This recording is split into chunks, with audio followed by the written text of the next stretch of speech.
मैं ये कानपुर यशोदा नगर से आया अच्छा बेटा, खूब खुश रहिए, प्रसन्न रहिए। हूँ। गुरुजी हम बहुत देर से सोच रहे थे आज कानपुर से कोई नहीं आया क्या। आपका आशीर्वाद से आ गए। खुश रहो बेटा, बताओ। गुरुजी 10-12 साल पहले एक्सीडेंट हल्का सा नॉर्मल हो गया आँख। ये आपका ये वाला जी सर। भाग जो है, जो जिससे बेल्स पाल्सी होती है ना, तो नर्वस सिस्टम डैमेज हुआ। हाँ, ये इसमें दवा 12-13 साल से डलवा रहे डॉक्टर साहब। हाँ, ये दवा डालते रहते हैं उसका कोई मतलब और जानते उसी हो। वजह से चल रहा है बराबर। और वो ऑपरेशन के लिए बोल रहे हैं तो वो लकवे की स्मृतियाँ सक्रिय थी, जी और आपको क्या हुआ आपको डॉक्टर साहब सही से बता नहीं पाए।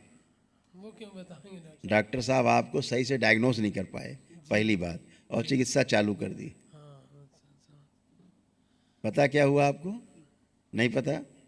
आपको एक लाइट माइल्ड ब्रेन स्ट्रोक लगा, अच्छा और उसी ब्रेन स्ट्रोक कारण लकवे की जो स्मृतियाँ थी बेल्स पाल्सी की, फेशियल पाल्सी की, वो सक्रिय थी। वो सक्रिय हुई, इसलिए आधे अंग में भी कमजोरी आई। जी अब नहीं है, आप कमजोरी नहीं आएंगे, अभी आपको चेक कराएंगे, बिल्कुल नहीं है। इसीलिए आपका ब्रेन कभी कभी सुन्न होने लगता था, जी है ना। सही कह अभी दरबार ने पूरा ब्रेन आपका सक्रिय किया है, बुद्धि खोली एकदम, खूब आत्मविश्वास बढ़ाया है दरबार ने।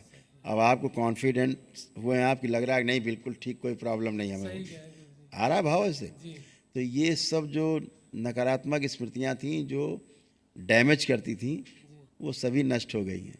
स्मरण शक्ति दरबार ने आपकी अभी ठीक की है। जी तो सारी जो आपको लगता था जो श्वास नली आपकी चिपक रही थी धीरे धीरे, इसलिए आपको ब्रीदिंग में भी प्रॉब्लम आने लग गई थी। डॉक्टर साहब, ये अस्थमा की दवा ले रहे थे बराबर तभी सही हो। वही सब आप बताओ। क्योंकि हृदय अंदर श्रिंक हो रहा था। जो औषधियाँ दे रहा है तो डॉक्टर आपको एकदम गलत है, जहर है, एकदम गंदी औषधि है। उसके कारण आपको शरीर में समस्याएं और बढ़ती जा रही थी। हृदय आपका सिकुड़ता जा रहा था, धीरे धीरे श्रिंक हो रहा था, अच्छा समझ रहे हैं ना। श्वास नली चिपकती जा रही थी, तो ब्रीदिंग में प्रॉब्लम आपको आने लग गई थी। आपको कोई अस्थमा नहीं है, आप गहरी गहरी श्वास लीजिए, कोई अस्थमा नहीं। करिए आप जो नहीं कर सकते लग रही। आज मैं यही चेक कर रहा था सारा दिन 3-4 दिन से। पहले तो सांस ही नहीं ले पाते थे पूरी।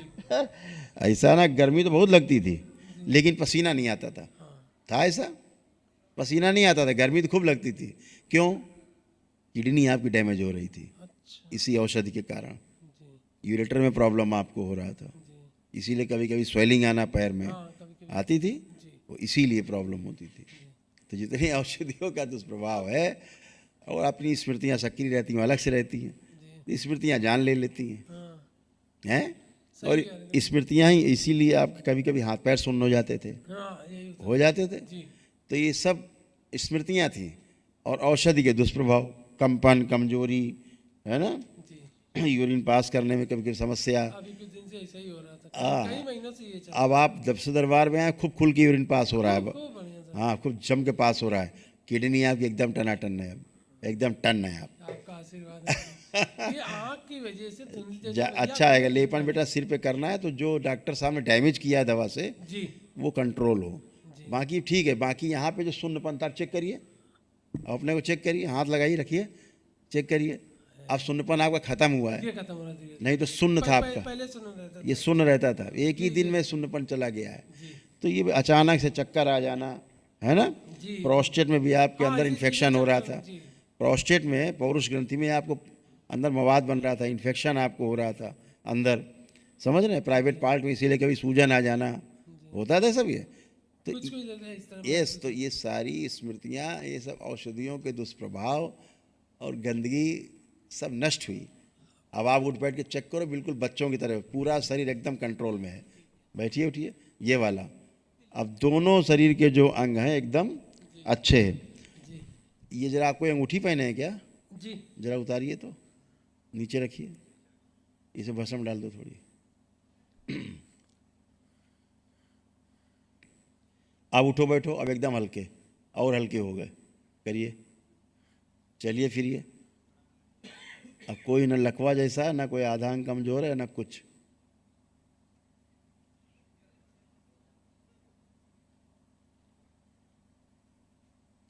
अब एकदम नौजवानों की तरह जी लग रहा, फीलिंग बिल्कुल वो हल्का महसूस हो रहा है। बिल्कुल कुछ था ही नहीं यार, एकदम मस्त रहो, बाबा माँ की शरण में रहो, टन रहो, लेपन करो। अभी ये बेल्स पालसी महीने भर तो आपको दिखाई नहीं दे, कोई जान ही नहीं पाएगा। अभी आपको, आप जो जैसे मुंह बंद करके हवा भरिए, रुक पा रही है? रुक पा रही है? पहले निकल जाती थी। पहले निकल जाती थी। हाँ, तो शून्य था ना, तो आप कितना बंद करते तो हवा मुंह फुलाओ तो निकल जाती थी फुर्र से। अभी एक ही दिन में क्या चेंज है? बंद, यानी सक्रिय हो गए, जो तंतु आपका सिस्टम है सक्रिय हो गया, है ना। खूब खुश हो यार, मस्त। गुरुजी, हाँ, हमारी पत्नी आपके लिए 2 लाइन है, बहुत परेशान है 3-4 बुला लो बुला लो बुला लो। वही लेके आई है मुझे। नहीं बुला लो, नहीं तो रोटी भी नहीं मिले घर में तुम्हें।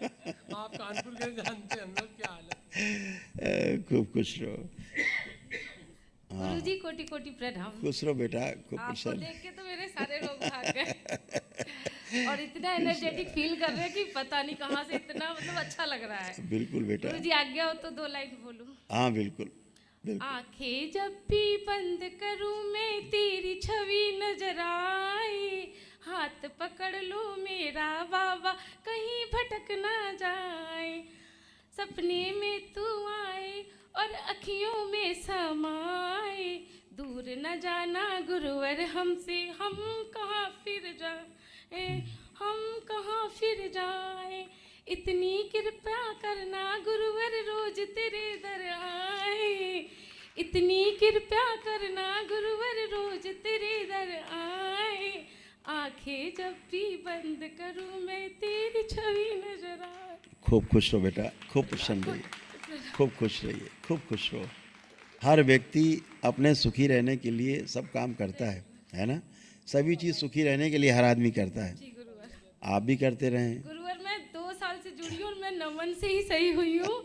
मतलब मुझे अपेंडिक्स था, ये हॉस्पिटलाइज होने वाली थी, पर मैंने कहा मैं ऑपरेशन नहीं कराऊंगी। मैं ये बोलते थे तुम पागल हो गई हो। बिल्कुल तुम बेटा, भूत प्रेत देखकर आपके कमर में दर्द रहना, हाथ पैर में स्वेलिंग आ जाना, थायराइड की स्मृतियाँ हाँ, थी, थायराइड तो था। मांसपेशियों में आपको फटन कष्ट होना, गंदे गंदे खूब सपने आना, ये सब था जी गुरुवर। दरबार में जुड़ने से। थायराइड तो था, मैंने दवा भी 2-3 साल खाई है गुरुवर। अब नहीं है, कोई थायराइड अब तो नहीं। मैं एकदम फिट हूँ। यस, तो दरबार की ये शक्ति है कि दरबार नहीं भी कोई आ पाया, अपने घर से ही दरबार की पूजन पाठ करता रहता, उसी से स्वस्थ होने लगता गुरुवर है। जी, ये आपने अनुभव किया होगा, बिल्कुल। है ना। गुरुवर मैं जब भी बाबा से कहती बाबा रास्ता साफ करो मुझे आना है, कान में मात्र 8 या 9 किलोमीटर घर है, और पता नहीं बाबा आज मैं प्रार्थना करती हूँ दूसरे दिन ये तैयार हो जाते हैं। और पहले ये मेरे को वीडियो देखने से मना करते थे, कहते थे मैं वाईफाई हटवा दूंगा, सारा दिन तुम इसमें चिपकी रहती हो, पागल हो जाओगी, तुम भी घर में ऐसे रिएक्ट करोगी जैसे वीडियोस यहाँ की मैं देखती थी, तो ये बोलते थे तुम भी ऐसी रिएक्ट करोगी, मैं दवा दारू नहीं करने वाला, ये सब मानसिक रोगी हैं। और आज मुझे खुशी है कि गुरुवर ये खुद ही आ गए, और मैं चाहती थी गुरुवर की ये दरबार से जुड़े। हाँ बिल्कुल। अब देखो क्या रहा कि आपके भी गॉल ब्लैडर में एक स्टोन था, जी गुरुवर। वो भी नष्ट हो गया, आपको पता भी नहीं लगा होगा। नहीं, लेकिन पहले दरबार आने के पहले गैसेज बनना, एसिडिटी गैसेस तो एसिडिटी बहुत- होना, गैस तो बहुत। एसिडिटी होना, गैस बनना बहुत था ये। लेकिन गॉल ब्लैडर से वो स्टोन नष्ट हो गया, 8 mm का था, अरे बाप रे। ठीक। जी इसीलिए कभी कभी इस तरफ साइड में चुभन होना या कभी पहले आते थे, हाँ, लेकिन पेन तो उठता था पेन गुरुवर, उठता तो था, वो मुझे गॉल लगता ब्लैडर का वो था। अपेंडिक्स का भी डॉक्टर ने मुझे सजेस्ट किया था कि आप ऑपरेट करा लीजिए, नहीं तो फट जाएगी। हाँ, पर सब मैंने कहा नहीं, ऑपरेशन डॉक्टर साहब तो कैंची लिए बैठे, बस पहुँचो कपड़े की तरह काट डालेंगे। और गॉल ब्लैडर आपका श्रिंक होता जा रहा था, इसीलिए भोजन ठीक से पचना नहीं, है ना, इच्छा मतलब अरुचि हो जाना भोजन से, ये सब था आपको। अब कोई नहीं। एक चीज़ दरबार दिखा रहा है, जैसे पैरों में कमजोरी थी, चेक करो दोनों लोग, आप भी चेक करो। अब पैर में कमजोरी तो नहीं तुम्हें कोई, बैठ उठ के चेक करो, मैं तो जब से दरबार आई हूँ एकदम बच्चों की तरह, एकदम फर्स्ट क्लास। हाँ, रात में जैसे नींद नहीं आना, हाँ, मैं यही की वीडियोस देखती थी। और मतलब ऐसा पैनिक अटैक होना, मतलब बहुत कभी कभी क्रोध बहुत आ जाना, कभी कभी अपने ऊपर ही क्रोध आ जाना बहुत। बहुत, मैं अपना ही गला दबाने लगती थी गुस्से यस में। यस यस, तो अपने ही गला दबा रहे, मतलब अपने ऊपर क्रोध आने लगना। यूरिन इन्फेक्शन आपको था, सब दरबार ने नष्ट किया। बहुत एक चीज़ दरबार दिखा रहा है, दरबार एक चीज़ दिखा रहा है बार बार, आपके घर में कोई बड़ी प्रतिमा रखी है क्या? हमारे यहाँ तो नहीं है, नहीं। हाँ, नीचे मेरी जेठानी के घर में है, बड़ी दुर्गा प्रतिमा, माता की। जी बड़ी प्रतिमा है। हाँ जी, पीतल की है। चलो आंखें बंद करो, तोड़ दिया जाए, स्मृति नष्ट की जाए इनकी। प्रहार स्मृति से हटा दिया जाए इनकी प्रतिमा। शुद्धि 3 बार बोलो ओम नमः शिवाय। ओम नमः शिवाय, ओम नमः शिवाय, ओम नमः गंदगी हटा दी जाए। आँख खोलो, बंधन खींचो। ओम नमः शिवाय, ओम नमः शिवाय। अब आँख बंद करके दोनों लोग देखो, अब वो प्रतिमा दिखाई दे रही है क्या? नहीं गुरुवर, खूब कोशिश करो देखने की। देखो दिख रही है अब? धुंधला धुंधला सा दिख रहा है, नहीं आ रही। क्योंकि जो गंदगी उसमें है, जो उसमें एनर्जी है, उसकी खुद की कमर कटी हुई है। एक चीज और, उसकी कमर खुद की कटी हुई है। वो जो एनर्जी है जिसकी पूजा करते हैं वो लोग, इसीलिए वो सब कमर के कष्ट से पीड़ित हैं। तुम्हारे परिवार के लोग जो नीचे हैं सही कह रहे हैं। सब कमर से ही पीड़ित हैं, क्योंकि कमर उनकी कटी हुई है। जिसकी पूजा करते हैं उसकी खुद एनर्जी की कमर कटी हुई है सूक्ष्म में। तो जैसे जिसकी पूजा करोगे वैसे ही आप में आएगा। गुरुवर, एक मेरे घर में मेरी मदर सास ने मतलब मजार बना के रखी हुई है। हाँ, हम पूजा वही। नहीं करते हैं गुरुवर, लेकिन घर पे है तो वो चीज। ठीक है ना, उससे कोई दिक्कत नहीं है आपको। आप उससे नहीं जुड़े, अच्छा, खुश रहो, प्रसन्न रहो। ताबीज आबीज जो कुछ रखा हो, कुछ ताबीज आबीज दाएं बाएं चीज़ें निकाल के फेंक देना। खुश रहो।